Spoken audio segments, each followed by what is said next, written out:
kontaan ci taxawaay bi ngeen taxaw ak ñëw di ñu visite seet ci mbirum mbéy ci tool yi nga xam ne yàgg nañu di nekk ci wàllu mbéy bon lii nag du guleet parce que depuis mun nañ ne ñaari at a ngi nii ñu ñuy jàppale ci wàllu mbéy accompagner ñu ci mbéyum gerte mu fekk ñu nag yàgg nañ ci yoon bi bon li nga xam ne mooy périmètre bi ñu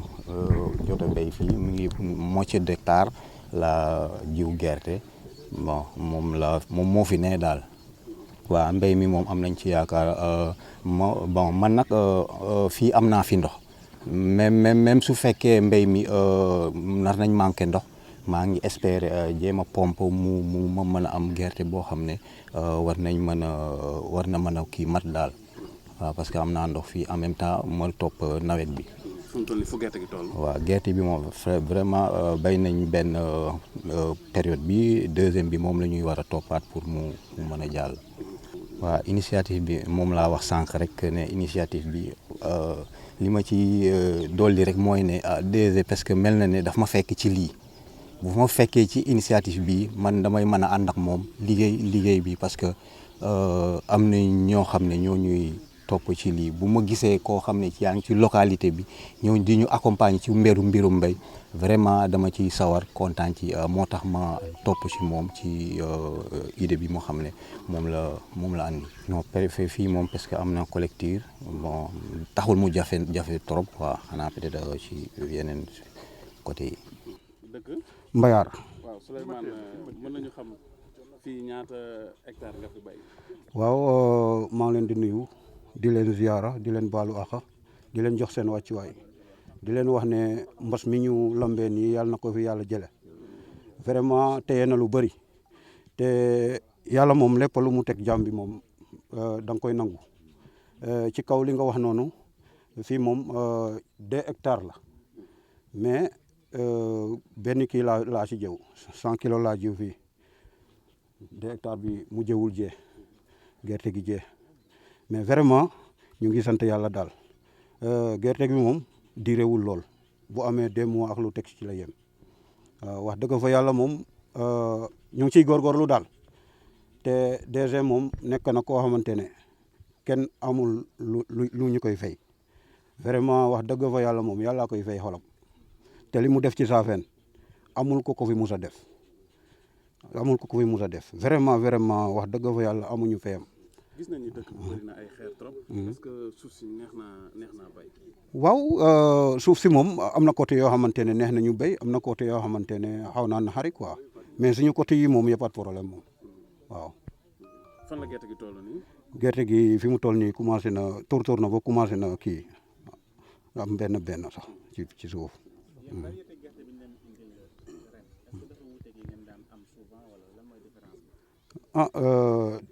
Même bi ñuy waajal affaire bi dañu ne nawetu ren nawet la boo xamante ne daaw ni mu bare woon ndox peut-être ren du ko baree noonu moo tax DG dafa teel a nemmeeku affaire bi mu indil ñu variété boo xamante ne yaakaar naa ne incha allahu moom dina gaaw ci nawet bi ñu toll nii quoi waaw. loolu moom am nañ ci yaakaar loolu moom sans départ ci suñu borom quoi waaw mais en tout cas daal am nañ ci yaakaar ne dina baax moom. DG moom fi mu toll nii yaakaar naa ne bu ma naree wax ci moom damay juum parce que mënuma wax lépp bàyyi lépp loo xamante ne musuñu ko gis ci Saafeen moom la fiy def waaw amul loo xamante ne mu ngi nekk lu baax ci biir Saafeen te jaaru ca loolu moom kontaan naa ci moom ci acte yooyu yëpp waaw wax dëgg fa yàlla moom DG moom kenn mënu ko fay daal. ah commencé naa béy ren ndax kontaan ci li DG def maa ngi leen di nuyu yéen ñëpp di leen sant di leen gërëm di ñaanal DG ci kaw ca kanam ndax li ma gis fii daaw ñu xam ne ñoo béy nañ ci tool bi am si gerte am si ngooñ jaay gerte bi ak ngooñ bi moomu motivé ba ma ne damay wut tool pour sama bopp moom laay béy ne la si ginnaaw ak tamit ma bokk ci kii bi formation bi ñu doon defar ngurbaan moo tax tamit moo gën a motivé wu pour ma ñëw defar gerte ndax xam naa ne dinañ ko soxla. ñaata kilo nga bay. def naa 25 kilos. waaw waaye gerte bi maa ko moomal sama bopp waaw. ñu ngi yëngatu si wàllu mbéy si gerte bi commencé naa si gerte bi man tamit tamaate la ñuy gën di defar ñun jigéen ñi nga xam ne fii yëpp boo déggee si biir dëkk bi tamaate la ñuy gën di kii defar xale yi ak góor yeeg jigéen yëpp tamit ñu ngi si tamaate bi waaye maa ngi leen di ñaan tamit ñuy gën a góorgóorlu ci béy bi ndax béy du pertement boo ci amul loo ci perte di nga ci am looy dundee te loo dund du xam ne doo génne sa xaalis bénéfice lay doon waaw ci lu bëri parce que ñu ngi defar mbéy bi ñu ngi ci cuub bi ñu ngi ci kii bi nu ñu koy waxee formation yi waa yooyu yëpp soxla nañ ko parce que gerte bi su paree nii da nga ko war a defar boo cuubee da nga ko war a kii da nga ko war a jaay ak yeneen yi ak yu bëri nga xam ne transformation tamaate bi tamit dañ ko war di am parce que su bëree nii doo am noo koy jaayee day yàqu nii rek ñu koy sànni te loolu du bénéfice. tool bi maanaam ëpp na 1 hectare waaye liñ si jiwuñu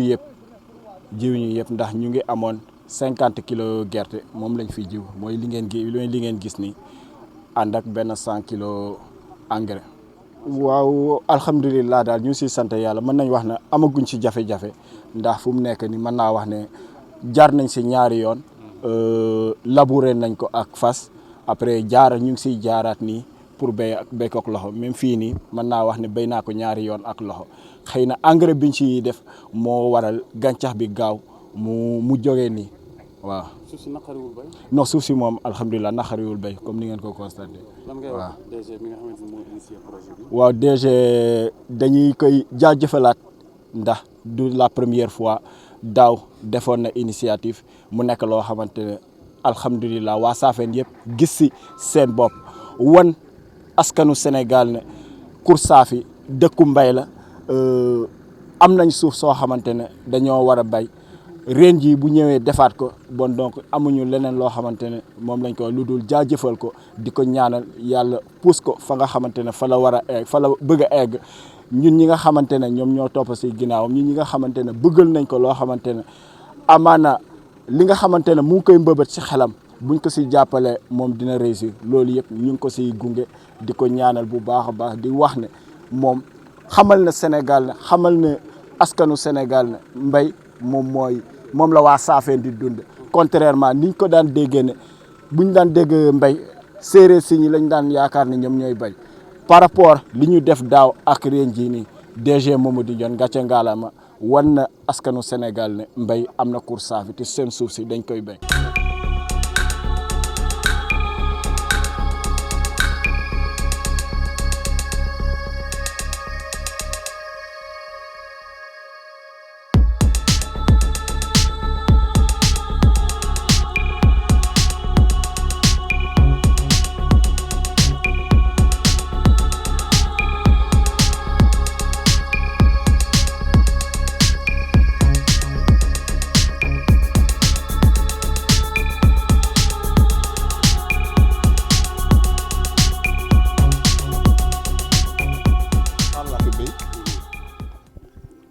xaal bi DG moo ñu jox produit bi jox ñu engrais lépp moo ñu ko jox daal mais macha allah lu mel ne nag gis nañ ko am ñu ngi koy ñaanal li mu soxla ci commune bi yàlla jox ko te mu sedd guy waaw. da ngaa teel a bay parce que gis nañu ne xaal bi am na ay doom yoo xamante ni ñu commencé. waaw engrais bi. waaw xaal loolu la soxla quoi avant muy taw lañ ko ji di xaar boo bàyyee ba mu taw nga ji ko dafay am gàllankoor parce que jinax yeeg affaire yi jaar fii loolu tax dañ koy jiw avant muy taw bi mu tawee nag ñu def ci doole béy ko gis nga ni mu seetee te xaal loolu la soxla quoi. jox nañu produit moom moo tax mu mel ni gunóor bu ko commencé génni jël sa technement traité mu dem. fi mu toll nii xaalis génne nañ ñaata weer wala ñaata semaine nga xalaat ni. non au mois rek fi mu nekk nii macha allah waaw. un mois daal mën nañ récolter. waaw. lan ngay wax DG ci geste bi nga xam non c'est des DG li mu def dañ koy bàyyi ki yàlla rek yàlla na ko yàlla jàppale bi lu mu soxlee ci commune bi mu am ko parce que commune yi tamit dañu toll foo xam ne fii xam-xam lañ soxla te commune bi fi mu nekk nii vraiment loola manqué waaw. seen suuf si neex naqariwu bay suuf si. non suuf si neex na béy suuf si neex na bay par rapport ak yeneen suuf. waaw. dimbal jot naa jiwu ñam bi ak engrais xam ne maa ngi ko jëlee ci suma gars yi ci waa Mamadou Ndiol ñoo ma ko jox waaw. amal na ma njëriñ bu baax a baax vraiment parce que lu ma soxla woon la ñu jox ma ko defuma ci dara bon bi ma leen laajee lan laa ci war a topp lan laa ci war a joxe ñu ne ma doo ci joxe dara boo amee daal bu déwénee nga gis ko mën a dimbali nga dimbali ko ma ne leen fekk nañ ma ci loolu laa doon def dama doon béy bu ma amee jiwu partagé waaw. bay ñam bi lan la laaj. bay ñam bi volonté rek waaw nangu liggéey béy ko ba mu set bi di ko siiw di ko seet si toujours. ñam bi dafa soxla ndox mu bari wala. non pas tellement taxul mu soxla ndox bu bëri taxul mu soxla ndox mu bëri moom daal li mu gën a bëgg daal liggéey ko mu set xanaa vraiment jërëjëfal ko parce que jëkkewuma ak moom ci lii am na ndimbal bu mu def ci man bu bokkul ak lii waaw di ko gërëm fu ma mënta toll nag. waaw tool bi moom ñaata hectare la côté boobu maîtrise wuñ ko bu baax a baax quoi mais nag jëloon nañu njëgu 100 kilos gerte ñu jiwoon fii 80 yi lañ fi jot a jiw am yoo xam ne nag am na ko xawoon manqué ñun tam ñu jàppale ko ci côté voilà ñu kontaan ci bu baax a baax parce que yaakaar naa liñ fi jiw ku ko naroon jëndal sa bopp dana metti ci yow parce que moment yooyu fekk na kilo gerte di jar 1300 francs ñu ñëw jox la 100 kilos gerte jox la également engrais bi kon sant yàlla bu baax a baax mu yombalal ñu ci côté. kan moo def loolu kan moo leen jàppale ci loolu noonu. kilifa gi voilà kilifa gi moom macha allah parce que damay naan c'est la deuxième fois mu koy def Mamadou Ndiol mu nekk loo xam ne tam mosuñ koo gis wala mosuñ koo am wala buñ ko daan am it daawul woon mel nii te kon moom moo sañ a def loolu ñun tam ñu remercier ko parce que moment yi mu koy def daaw defoon na ko sam géej ñu def ko ñu réussir ren encore également mu jaaraat fa mu jaaroon également li mu defoon daaw li mu def ren moo ko ëpp. parce que amul benn condition jox bi amul condition. waaw amul jox la gerte nga wotal ni. non waaw parce que côté boobu man damay naan kontaan naa ci encore aussi bu baax a baax parce que li muy def dafa yomb demal bay ñu jox la gerte jox la engrais demal bay lañ la wax kon foofu noonu boo jëlee say responsabilité jël nar a bay yaakaar naa war ngaa góorgóorlu bu baax a baax te góorgóorlu boobu tam yaakaar naa dinañ ci def suñu kéemtalaay kàttan luñ ci mën fexe tool yi set ñu def ko parce que tool bi béy nañ ko première fois ñu ngi ci deuxième fois bi nii voilà ñu ngi ñaan yàlla tam ñu eggale ko lépp loo xam ne yaakaar nañ ko ci yàlla defal ñu ko ci moom tam lépp lu mu ci yaakaar tam mu nekk réussite boo xam ne ñun ñëpp ñoo ci ànd béggandoo yàlla mën na ko yàlla ñu ko yàlla defaral bu baax a baax. nawet bi tool nii daal ak tool bi ni nga ko gisee nii am nga ci yaakaar benn taw rek baax na. yaakaar bu baax a baax sax parce que yaakaar naa ku jël sa jiw def ko ci suuf si yaakaar nga ci am également yàlla sotti ndox mu génn booy bay am nga yaakaar li nga ciy soxla di nga ko am. waaw bu baax a baax sax waaw. lu tax loolu. sawar si rek. te DG sawarloo ñu. alhamdulilah ndax dañ daan toog nawet duñ def dara tuuti tamaate ngay def tuuti bisaab nga bay si lu bëri nawet jeex mu yàqu sa loxo ndax amuñ fuñ denc amuñ benn fu ñuy transformer fruits et légumes xam ne dinañ ko mën a conserver si yooyu lañ daa yem daaw mu indi relance agricole jox ñu gerte jibi jox ñu tool ñu bay yàlla def ñu am si gerte gu bëri ak xaalis bu bëri nga xam ne instant yi si xaalis boobu dañoo jënd ay dugub di transformer di ko defar sànqal di defar araw caagri ak cere di jaay moo ñu sawarloo ba ren ji ñu àbb toolu dëkk bi yëpp ñun jigéen ñi ñuy bay mën naa ne daal 5 tool nga fiy gis xam ne ay góor a leen di bay li ci des yëpp jigéen ñee leen occupé ndax DG dañoo fekk ci toogaay jëlee ñu fa wan ñu yoon ñuy doxal moo tax ñu sawar ci lool sawar ci mbéy yi sama tool ngeen romb ne maa ngi naan ji bi ñëw leen fii sama tool waru leen ñëw fii toolu Aliou gerte gaa gën a rafet bay naa ko ba mu set wecc amul ñax bu doy nii mi ngi nii si yoon wi fi ngeen wàcc noonu si oto bi kon ngeen xam ne jigéen ñee gën a jàmbaari góor ñi dañoo sawar te DG ñu sawarloo macha allah. tamaate dañ koy bay bisaab kànj lépp la ñuy bay boole si gerte gi ak ñebbe transformation bi xaalis bi ñu amoon si gerte daaw bi lañ jënde dugub di defar sànqal di defar araw caagri ak cere di jaay lépp ndax yàlla ak DG am ñeneen ñu fi jël defal leen formation jigéen ñi dañuy préparer instant yi ñu jënd suñu matériel di defar ci produit yooyu am nañ fi sérigraphe am nañ fi ay kii bàjjanu gox yoo xam ne fi mu ne nii ñi ngi defar koko jinjeer beeg koko meew bi yooyu yëpp am nañ ko fi incha allahu rabbi fileeg si kanam nawet bi jeex ñu jaayaat suñu gerte gii rek soo leen fi ñëwee di ngeen gis loolu.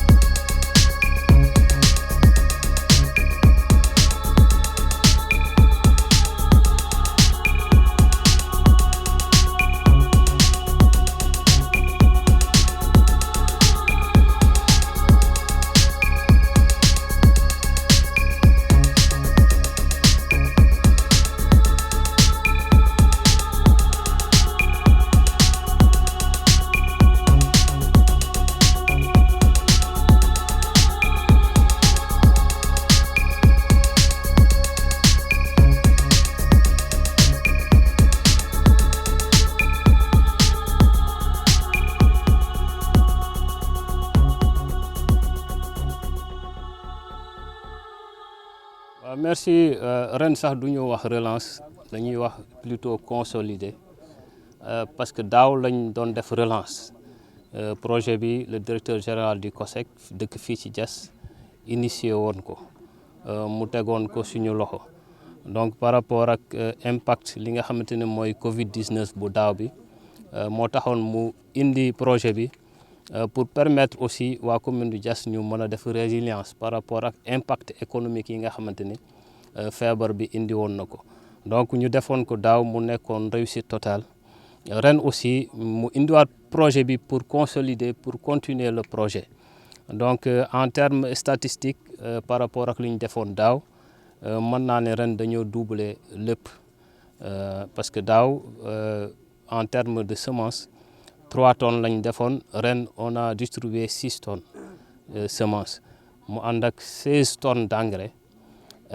ñu boole ci aussi yeneen spéculation après gerte gi joxe nañ jiwu pastèque joxe nañ aussi li nga xamante ne moom mooy ñambi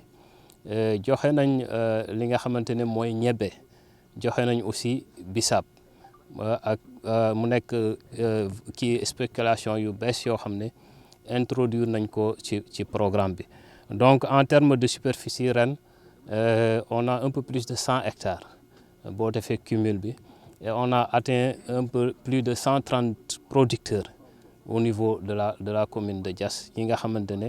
ren jii ñooy yëngu ci projet bi. waaw bon tournée agricole bi depuis vendredi lañ ko tàmbali tey ñu nekk ci clôture bi mais macha allah on a fait le tour de la commune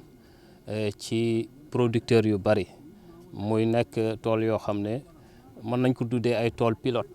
mais d'après tool yi ñu def yëpp macha allah ñu ngi sant yàlla d'abord ci entretien tool yi vraiment producteurs yi ñu ngi koy def normalement sant nañ yàlla aussi si état culture yi vraiment nekk nañ ci état boo xam ne macha allah bu ñu continuer am ndox incha allah yaakaar biñ ci am dina weesu suñu njort semence bi aussi semence bu ñu indi woon daaw doon ko tester aussi si zone bi vraiment daaw joxoon nañu résultat en termes de productivité par hectare moo tax ñu indiwaat cette même semence mu nekk 73 33 bi nga xam ne c'est adapté à la zone bi nga xamante fii lañ nekk parce que semence bi li ci plus bi ci nekk mooy foin bi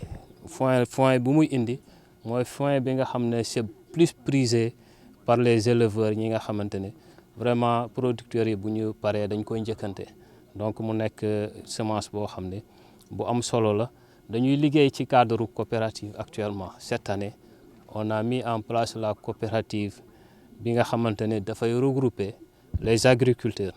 boo ne agriculteur yaatu na aussi béykat baa ngi ci éleveur baa ngi ci biir ci coopérative bi aussi les industriels ñi ngi ci coopérative bi ci coopérative bi tamit commerçants yi ñu ngi ci biir coopérative bi nga xamante ne actuellement ci cadre boobu la ñuy liggéey sous forme de coopérative au niveau de la commune de Diass mu boole acteurs yooyu yëpp départ ci mbay mi soxna si wax na ko sànq parce que déjà am na jigéen ñuy jot formation parce que gerte daaw bi buñ produire ba pare dañ ne duñ ko jaay dañ koy delloo groupement de femmes yi comme que DG accompagner leen en termes de formation comme que mën nañ transformer gerte gi donc valeur ajoutée bi dañuy dem jëli ko dañ leen jox gerte gi ñu transformer ko def ci ay gâteau def ci tous les produits dérivés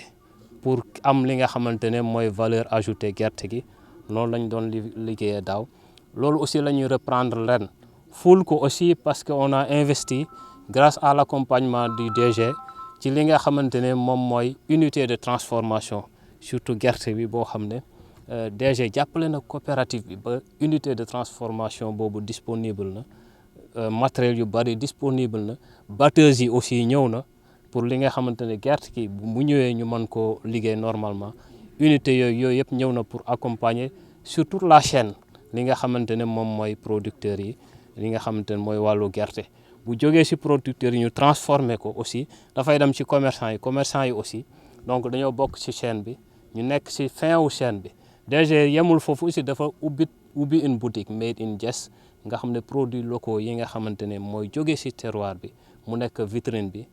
ñu mën ko fa exposer aussi Sénégal xam ko vraiment waa extérieur xam ko li nga xamante ne moom la ñuy produire au niveau de la commune de Diass. waaw li ñu gis dal na xel ma ci remercier Djibi Seck mi nga xamante ne ndaw la boo xamante ne il fait notre fierté moom moo piloté projet bi mais may remercier surtout les 130 cultivateurs yi nga xamante ne ñoom la ñu àndal ci projet bi pour deuxième phase bi muy phase boo xamante ne comme ni ko Djibi waxee sànq dootul phase de relance ndax relance bi daaw la woon mais phase de consolidation la donc visite bi ñu def daal am nañ ci vraiment satisfaction ndax satisfaction bi surtout li ko gën a indi mooy entretien bi ñu entretenir tool yi ndax xam nga ren nawet bi déjà li mu tawagum bëri na ce qui veut dire que donc bu yow dul nemmeeku tool yi rek di dindi ñax yi di ko topp facilement mën na yàqu mais surtout bu ñu ne entretien également ay ñàkk tool yi ba mala yi n'est-ce pas bañ fa dugg di ko yàq kon daal vraiment li ñu jot a gis daal dal na xel te am nañ ci yaakaar. en matière de xaalis ñaata moo ci dem ci koppar ci consolidation bi. waaw xam nga ñun bu ñuy liggéey ci yu mel nii sax duñu xayma ndax xam nga koppar nee naa finalité koppar mooy fexe ba koppar bi am lu koy firndeel ndax bu ñuy accompagner paysans yi dañuy dem ak benn philosophie bu simple mooy booy jàppale nit waroo dëkk ci di ko jàppale da nga koy jàppale boo xamante ne moom après bu remboursé koppar boobu day desaat ñoom ci seen biir sous forme de crédit revolving maanaam ñun coopérative la ñu jàppale ñoom déjà bu ñu bayee ba nawet bi jeex ñoom coopérative la ñuy remboursé pour que coopérative boobu mën a dëwan dem sans mu soxla benn jàppale n'est-ce pas donc moo tax loolu dafa am importance moo tax ci ginnaaw jàppale bi dañ leen pousser ñu créer benn coopérative boo xamante ne après ñoom modèle coopérative la ñuy appliquer ndax coopérative ñun africains yi des fois dañ ci dul bàyyi xel tey ji banque bi ëpp doole en France muy Crédit Agricole modèle coopérative moo ko sancoon maanaam ay millions yu associés lay am ku nekk loo am nga sànni fa finalement banque boobu day dem ba mujjee gi day wër adduna bi yëpp te loolu dafa am importance tey structure yu bëri ba ci magasin yi ngay gis ñu jógee bitim réew ñëw fii ci Sénégal pour bañ a def publicité magasin yooyu modèle coopératif la ñu tàmbale woon coopérative mooy lan mooy kuréel boo xamante ne baykat bi su bayee ba noppi la mu bay day ñëw dénk ko coopérative bi mooy interlocuteur bi mooy jaay coopérative bi déjà bu xësee ba jot jiw yooyu banques yi dinañ mën a ñëw préfinancer bu banques yi préfinancer dugal koppar baykat bi dina teel a jot koppar te saa yu soxlaa sax dara ay urgence coopérative bi da koy lebalandi le temps que ñu jaay produit ya coopérative boobu nag boo ci dugalee baykat dugal ci transformatrice dugal ci femmes yi nga xamante ne ak industriels yi nga xamante ne ñu ngi ci dëkk bi même bu dee semi industrie la ñooñu bu ñuy jënd dañuy jënd ci coopérative bi te avantage coopérative bi mooy lan mooy la maîtrise des fluctuations liées au prix maanaam njëg ba ngay jaayee di nga ko mën a maîtriser dootul jaay bord champ nga xamante ne da ngay bëgg a teel a débarrasser wu ci produit rapidement parce que banque nga parce que am nga benn ordonnance et cetera donc c'est le modèle coopératif mooy avenir u mbayu Sénégal te président de la République da koy faral di rappeler chaque fois le monde paysan moo tax ñun JAS dañu ne dañuy expérimenter loolu fexe ba sunu agriculteurs yi ak sunu éleveurs yi ak sunu femmes transformatrices ñoom ñu nekk benn baykat bi bu paree coopérative ba mooy jënd mooy jaay ko ñay jënd di jaay ñu ngi ci biir coopérative ba mën nañ transformer banques yi doog a ñëw ak système financier yi ñëw bu ñu xaymaa la nekk ca coopérative bi en quantité bu leen neexee ñu commencé dugal koppar boo xamante ne wóor na leen ne ci biir chaîne de valeur bi dinañ leen rembourser loolu nag c'est un modèle innovant boo xamante ne ñu ngi ko ciy dugal ba ñu lancé campagne bi dañu am témoignage bu daw suñu yaram benn mag moom bu xale yi seeti démb mu ne leen depuis les années 80 la gëj a gis lu mel nii ci dëkk bi en termes d'accompagnement de l'agriculture donc muy loo xamante ne daf ñuy yokk cawarte ci li ñuy def ndax li ñuy def dañ koy def pour wane benn modèle de développement boo xamante ne ñun xaaruñu pour diriger commune pour doog ko def waaw mais junj dee na borom xel ndax booy raam di boot nit ñi xëy na boo siggee boot bi day gën a gaaw day gën a yomb. Djiby wax na ko tout à l'heure utiliser ngeen près de 100 hectares est-ce que loolu message la pour population bi mën a conserver seeni terres yi. message la pour ñëpp message la pour ñëpp ndax boo xoolee lii xew ci commune Diass morcellement parcellisation gars yi dañuy morceler ba morceler ci kaw montagne bee ñu jàkkaarlool sax maa ngi seen gars yi ñu ngi koy raser n'est-ce pas donc day tekki ne nit ñi nga xamante ne am nañ ay tool surtout tool yoo xamante ne tool yu am solo la nañ ko teel a identifier ñu dugal ko ci modèle global bi tey jii boo xoolee état mu ngi indi domaine agricole communautaire mu ngi indi ay ferme ANIDA mais tey jii bu dee réflexion bi jógewul ci ñun commune Diass pour dugg ci schéma boobu schéma wu domaine agricole yi schéma wu forme ANIDA yi schéma wu agriculture bi bu boobaa day mel ni kon ñun fa ñuy décider décision yu mag yi kon ñun dafa mel ni dañ fay absenté xam nga développement local dafa am importance ci développement wu dëkk mais développement wu local doo toog rek jaaxaan di xaar le développement national ñëw impulsé la yow yaay créer les conditions ou def la cartographie de ta commune xool yan zone d'agriculture nga bëgg a conserver nga teel ci waxtaan ak l'État teel ci waxtaan ak tout le monde mais à condition que nag yow nga bañ a tàmbale di morceler parce que aussi boo bëggee préserver en tant que commune n'est-ce pas les certaines terres du domaine national doo ko morceler comme ça de façon un peu n'est-ce pas dispersée mais loolu da ko dugal ci benn cadre logique global ñun ba ñu nekk xale batañse yi légumes yu bëri bët Sénégal la daan jóge bët Sénégal fu mu nekk Kirène la nekk dans les années 70-80 Djiby wax na ko sànq ñam bi ci kii mango buxu mango Diass fépp nga ko daan gis mais tey jii boo demee ci garage yu Diass di nga gis mango jigéen ñi fa nu seen mango di jóge boo leen ki defoon reportage di ngeen dem ba egg Casamance di ngeen dem ba egg Mali alors que à l'époque mango Diass bu ñoree nit ñi dañ daan jóge fépp ci Sénégal pour ñëw jënd si mango Diass man mi bi may nekk xale bu ko jeexal ak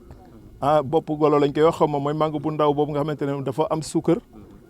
man dama na ànd ak sama maam Ousmane Ndiogou ñu dem ci tool yi notamment amoon nañ benn tool fële buxu boo xamante ne mango ya fa daan génn ay mango yu neex la woon waaw yoo xamante ne bu ko journaliste yi mosoon dinañ xam ne mango yu neex la kon pour wax ne le problème de la conservation des terres à vocation agricole réflexion globale bon bés boo ko réfléchir ba teg ko ci table bi état da la ciy fekk si mais bu boobaa nag da ngay moderniser mbay bi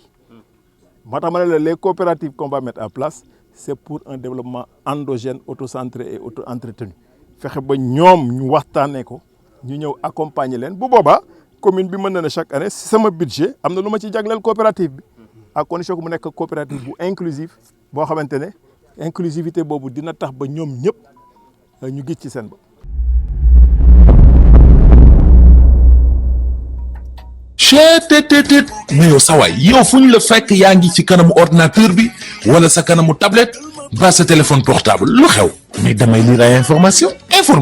waaw xoolal boo bëgg am ay information yu leer nañ et en temps réel duggal ci www.senegal7.com ay information yu wóor man de maa ngi application Sénégal 7 lépp lu xew dama koy jot ci sama téléphone ci tàng bi te nag application Sénégal 7 am ko yomb na da ngay dugg ci Play Store wala Apple Store nga télécharge ko rek xam li xew ci réew mi ak la xew ci bitim réew te nag dara du ci umpu. Vous voulez des informations en temps réel? Cliquez sur www.senegal7.com. Sénégal 7, le roi de l'information en temps réel.